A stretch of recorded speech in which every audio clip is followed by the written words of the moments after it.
नमस्कार दोस्तों। तो आरसी चैनल पर आप सभी को तहे दिल से स्वागत है। हमारे साथ प्रियांशु भाई और हम दोनों आप सभी के लिए लगातार इन्फॉर्मेशन लेकर आते रहते हैं, चाहे वो बी फार्मेसी से हो, चाहे यूनिवर्सिटी के किसी भी डिपार्टमेंट से आपको किसी भी डिपार्टमेंट में एडमिशन लेना हो।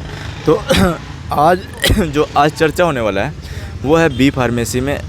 मतलब ये आपको, जैसे कि आप सभी को पता है कि कुछ समय में, कुछ वक्त के बाद आप सभी का यूनिवर्सिटी कॉलेज में एडमिशन हो जाएगा, ठीक है। तो सबसे पहले आपके कुछ बच्चों के मन में ये डाउट होगा कि भाई कि सब्जेक्ट कौन कौन से होंगे, ठीक है, कितने सब्जेक्ट होंगे।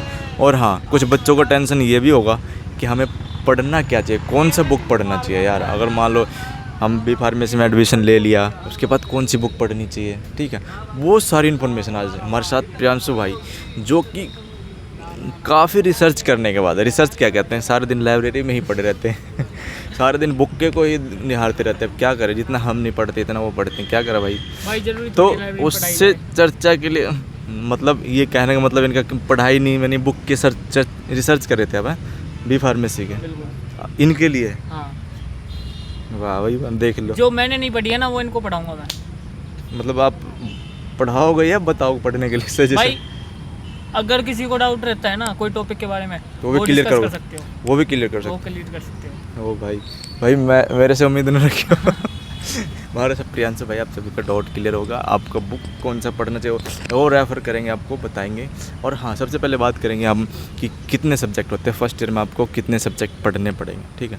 सबसे पहले प्रियांशु भाई हम आपसे जानना पड़े, पता तो मुझे भी सब्जेक्ट के बारे में पता है, लेकिन बुक के बारे में इनको भी पता थोड़ा ज़्यादा। तो सबसे पहले बताएंगे कि सब्जेक्ट कितने होते हैं बी फार्मेसी में। अब मैं मिर्ज़ापुर वाले कालीन भैया की तरह कह दूँ क्या? भूल तो नहीं गई हमें किताबें तो से ये कह देंगी भाई बाद में ठीक है। तो देखो सब्जेक्ट, जैसे आप सभी को मिर्ज़ापुर की बात करते हैं तो मिर्ज़ापुर की भी 3rd पार्ट आने वाली वो देखना ना बोले मैं कोई प्रमोशन नहीं कर रहा भाई, मत देखियो हमारी तरफ से ना देखो, कोई ज़रूरत ना है। नहीं, मजाक कर रहे हैं, ज़्यादा लंबी हो जाएगी। हाँ, तो सबसे इंटरटेनमेंट भी जरूरी है ना, थोड़ा इसी हिसाब से बात करते रहना चाहिए। आपने पूछा है कि सब्जेक्ट्स कितने होते हैं, तो भाई टोटल इसमें 6 सब्जेक्ट्स होते हैं। अच्छा, हाँ, ठीक है, मुझे भी पता है। हाँ, जिसमें से जो 4 सब्जेक्ट्स होते हैं आपके वो यूनिवर्सिटी वाले होते हैं, और जो मतलब दो यूनिवर्सिटी का मतलब बताता हूँ, जो 2 सब्जेक्ट होते हैं वो आपके नॉन यूनिवर्सिटी होते हैं। मतलब कि जो आपके 4 सब्जेक्ट होते हैं वो तो आपके प्रॉपर है ही है, वो पीसीआई के द्वारा बनाया जाता है, ठीक है, वो प्रॉपर आपके है ही हैं। और जो 2 सब्जेक्ट है नॉन यूनिवर्सिटी, उसमें आपको ऑप्शंस मिलते हैं कि आपको ये सब्जेक्ट पढ़ना है या ये सब्जेक्ट। ये आप चूज़ नहीं करोगे, ये डिपार्टमेंट ही चूज़ करेगा, डिपार्टमेंट बताएगी आपको। लेकिन हाँ, मतलब सब्जेक्ट का नाम बताओ पहले तो आप। सब्जेक्ट का नाम भी बताना है? हाँ। चलो ठीक है।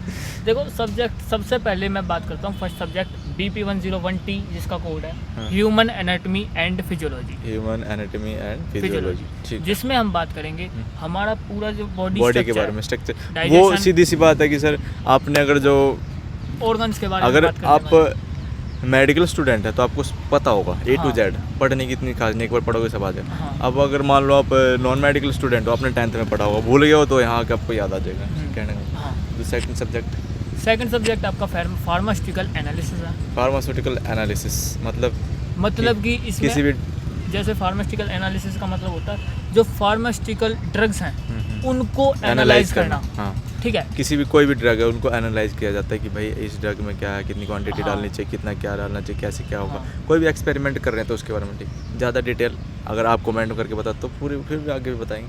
अब अगला तीसरा सब्जेक्ट की बात, जो आपका 3rd सब्जेक्ट है वो आपका है ऑर्गेनिक केमिस्ट्री। ऑर्गेनिक केमिस्ट्री, ये तो आपने सुना होगा, 12th में भी सुना होगा। 12th में भी इनऑर्गेनिक केमिस्ट्री, ऑर्गेनिक केमिस्ट्री दोनों सुनाएंगे। 10th से चलता रहता है सब चीज़। मतलब 10th में इतना नहीं पता रहता बंदे को, बच्चे को, लेकिन 12th में पता लग गया। हमारे जैसों को नहीं पता था, लेकिन जो इंटेलिजेंट है मुझे तो 12th में भी नहीं पता था अब ज़्यादा पता लग गया। हाँ, तो ठीक है, अब आगे बात करते हैं। चौथा सब्जेक्ट बात, हाँ, चौथा सब्जेक्ट आपका फार्मास्यूटिक्स सब्जेक्ट है। फार्मास्यूटिक्स, हाँ, ठीक है। और ये तो हो गया आपके 4 सब्जेक्ट यूनिवर्सिटी वाले। और 5वां और जो 6वां सब्जेक्ट है वो है आपका, एक तो होगा रीमेडियल बायोलॉजी, एक हो गया रीमेडियल मैथमेटिक्स, एक हो गया आपका कम्युनिकेशन स्किल्स। अब बात करते हैं रीमेडियल बायोलॉजी किसे मिलेगा और रीमेडियल मैथ किसे मिलेगा। अच्छा, आपने ध्यान से सुना ही नहीं है मैंने क्या बोला है। मैंने 3 सब्जेक्ट बोले हैं, और लेकिन मैं कह रहा हूँ कि 2 सब्जेक्ट। हाँ मैं तो वही तो कह रहा हूँ, मैं इसी बात को तो कंफर्म किया मैंने कहा रिमीडियल अच्छा। बायो किसको मिलेगा और रिमीडियल मैथ किसको मिलेगा। आपने हाँ। बताया 3 सब्जेक्ट, हाँ। लेकिन मिलेगा तो 2 ही सब्जेक्ट। 2 सब्जेक्ट। तो वही तो बता रहा हूँ मैं कि आपको रिमीडियल बायोलॉजी किसे मिलेगा हाँ। और रिमीडियल मैथ किसे मिलेगा। हाँ। तो ये बताइए। तो ये मैं आपको बता दूं, जिस बच्चे ने 12th क्लास में मैथ पढ़ रखी हो, यानी कि नॉन मेडिकल से हो। नॉन मेडिकल से हो, तो उस बच्चे को बायोलॉजी पढ़नी होगी, उसके opposite remedial biology, remedial biology, ठीक है। और अगर जिस बच्चे के पास बायोलॉजी थी 12th में, उस बच्चे को पढ़नी पड़ेगी रिमेडियल मैथ। मैथ का मतलब ये है कि बेसिक मैथ होगा उसमें। हाँ। और रिमीडियल बायोलॉजी का मतलब उसमें बेसिक बायोलॉजी होगा। जो अपने 12th में ना पढ़ी हो, 10th मतलब थोड़ी सी उनको बैकअप दिया जाएगा कि ताकि वो उनका जो बैलेंस अब बन जाए। हाँ। ये इस कारण दिया जाता है कि फर्स्ट ईयर में होगा सिर्फ ये आपका। हाँ। फर्स्ट ईयर में रिमीडियल बायोलॉजी और रिमीडियल और वो भी और जो स्टूडेंट्स बायोलॉजी में थोड़ा कमर कस के आए मैथ के लिए, हाँ। क्योंकि री में मैथ थोड़ा बच्चों को ज़्यादा मिलते हैं यहाँ पे। ठीक। 2 सब्जेक्ट हो गए। हाँ। ये मतलब एक ही हो गया। बायोलॉजी में चलो रट्टे मार के दे देंगे, लेकिन मैथ में हाँ, थोड़ा मैथ में तो भाई फॉर्मूले याद करने पड़ते हैं। फॉर्मूले और याद जो कर- अगर बायोलॉजी वाला बंदा हो कोई बैठा हो, तो भाई पूरा कस के आइए। अभी से ही मैं आपको बता दूंगा कौन सी बुक पढ़नी है, तो अभी से स्टार्टिंग कर दे बेशक। अब बात करते हैं सीधा हाँ। बुक्स की। उसके बाद आपने 6वां सब्जेक्ट है वो रह गया है क्या? आपका कम्युनिकेशन स्किल। एक सब्जेक्ट होता है जिसमें आपको कम्युनिकेशन मतलब किसी बंदे से जैसे आप कहीं फार्मासिस्ट लगोगे जाके, तो उस बंदे से कैसे कम्युनिकेट करना है। कम्युनिकेशन ठीक है, मतलब आपको communication skills सीधी में- सी बात है कम्युनिकेशन। हाँ। आपको पता है कम्युनिकेशन का मतलब क्या होता है, हाँ। वो आप समझदार हो।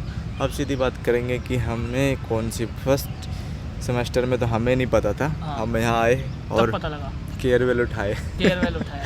और केयरवेल से हमारी अभी इनको ये भी नहीं पता होगा कि केयरवेल क्या है, लेकिन यहाँ नहीं- ना बताओ ना भाई, हाँ। ये यहाँ के ऑटोमेटिक समझ जाएंगे क्या होता है केयरवेल। बट मैं कहता हूँ ये बुक प्रेफरेंस नहीं करना, मतलब हाँ समझने के लिए ठीक है, यूट्यूब पे इनकी वीडियो देख लो, हाँ। लेकिन अपनी एक बुक प्रेफरेंस जरूर करो। जो हाँ। हम बुक का नाम बताएंगे, प्रेफरेंस आपको करना जिसमें आपको लैंग्वेज ठीक लगे। हाँ, लैंग्वेज अच्छी लगे। हाँ। देखो, सबसे पहले जो आपका एपीएचसी सब्जेक्ट था, यानी कि आपका जो Human मैंने बोला था Anatomy human and and Physiology। Physiology, उसमें आपको ना 2 बुक मिलती हैं। एक तो रोज एंड विल्सन, एक मिलती है टोर्टोरा। ठीक है।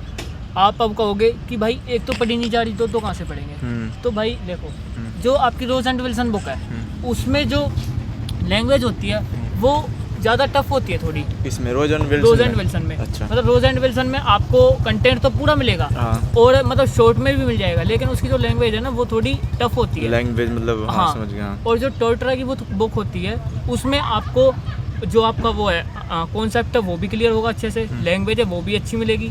ठीक है। और लेकिन उसमें दिक्कत ये है कि थोड़ी लेंथी है, लेकिन लेंथी से दिक्कत नहीं है हमको। मेन तो ये होता है कि समझ में आना चाहिए। लेंथी कोई चक्कर हाँ। नहीं है, लेकिन समझ में आना चाहिए। हाँ। और आगे अगर मैं बात करूँ फार्मास्यूटिकल एनालिसिस की, ठीक है, तो उसमें आपकी जो बुक है वो है भाई AI वोगल्स। AI वोगल्स। हाँ। ठीक है। ठीक है। ठीक है। तो AI वोगल में आप अपना मतलब फार्मास्यूटिकल एनालिसिस कवर कर सकते हो। ठीक है। थर्ड जो सब्जेक्ट आता है आपका फार्मास्यूटिक्स के आप RM मेहता की एक बुक आती है वो कर सकते हो। ठीक है। इसके लिए तो एक बुक ही चल जाएंगी। ठीक। और जो चौथा आपका सब्जेक्ट आता है, चौथा सब्जेक्ट आपको ऑर्गेनिक हिस्ट्री बताया था, उसमें भी AI वोगल्स चलेगी। अब आप कहोगे कि भाई उसमें भी AI वोगल्स बता दी, और उसमें भी जो AI वोगल्स है उसमें फार्मास्यूटिकल एनालिसिस के कुछ चैप्टर्स होते हैं और ऑर्गेनिक केमिस्ट्री के कुछ चैप्टर्स होते हैं। तो उसमें से ऑर्गेनिक के भी, हाँ, ऑर्गेनिक का भी कर सकते हो, और उसमें थोड़े बहुत कुछ चैप्टर्स रह जाते हैं, वो आपको टीचर करा देंगे। टीचर बता देंगे कि आपको कोई और बुक रेफर करनी है या फिर मतलब वो खुद करा देंगे। कहने का मतलब ये है कि ये सारी बुक की थी। हाँ। और अगर आपको और भी किसी कॉलेज यूनिवर्सिटी में हो, आपको और भी मतलब हम तो ये स्टूडेंट हैं, एज ए स्टूडेंट हमने बताया आपको प्रेफरेंस करा है। हाँ। लेकिन और अगर टीचर्स प्रेफरेंस करते हैं, रेफर्स करते हैं कि भाई ये बुक पढ़नी चाहिए, तो उनके हिसाब से आपको जो ठीक लगे हाँ। आप पढ़ सकते हो। मतलब डिपेंड करता है कि आप बुक पढ़ के देख सकते हो आपको कौन सी बुक अच्छी लगी। और अगर मैं बात करूँ नॉन यूनिवर्सिटी एग्जाम्स की, तो उसमें रीमेडियल बायोलॉजी और रीमेडियल मैथ्स के लिए आप अपनी 12th की NCERT उठा सकते हो। ठीक है, चाहे वो मैथ के लिए हो चाहे बायोलॉजी के लिए हो। तो यही आपके लिए हम इन्फॉर्मेशन लेके आए थे।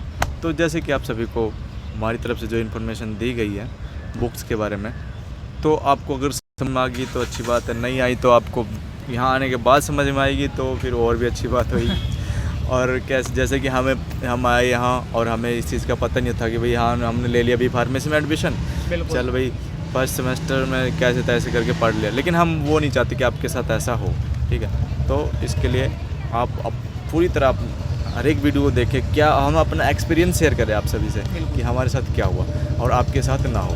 तो यही इन्फॉर्मेशन लेकर आए थे आप सभी के लिए। तो हमारे चैनल पर नए हैं तो चैनल को सब्सक्राइब करना ना भूलें, क्योंकि बी फार्मेसी से A to Z इन्फॉर्मेशन हम आपको दे रहे हैं और देते ही रहेंगे, और एडमिशन के बाद भी कुछ नई नई बातें आपको बताते रहेंगे।